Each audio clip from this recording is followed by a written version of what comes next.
And so it is the Jeffrey Epstein files are out, at least some of them. Thousands and thousands of pages worth, salacious at times, indeed multiple times. Others seemingly mundane. But as many who've pushed for their release feared, much has been withheld.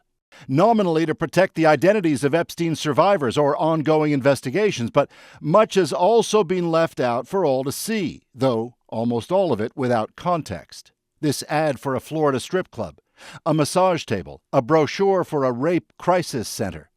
Then there's this, on multiple pages labeled masseuses, fully 254 names blacked out.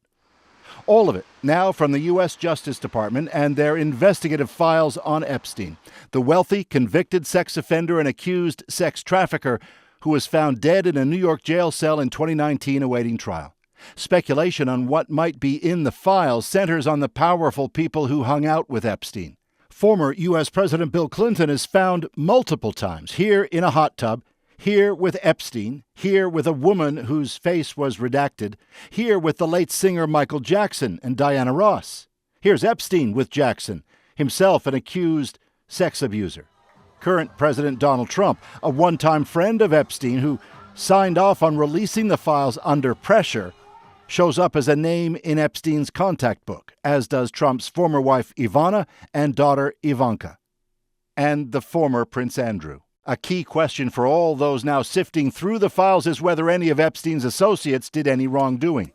Those who pushed for this release warned ahead of time.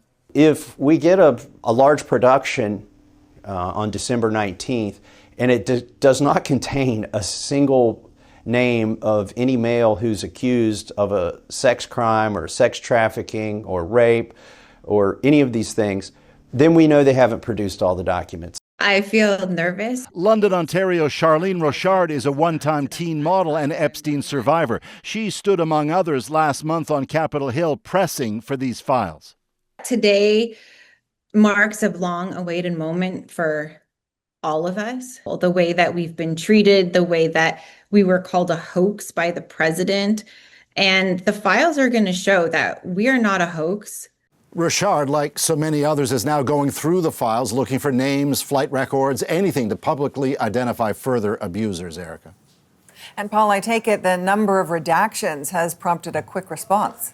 Indeed, as has the fact not all the documents are in the release, as the law, passed overwhelmingly by Democrats and Republicans, had ordered. Some have also noted there's plenty of Bill Clinton, but little of Donald Trump, despite Trump's history with Epstein. Trump's Department of Justice says more files will follow.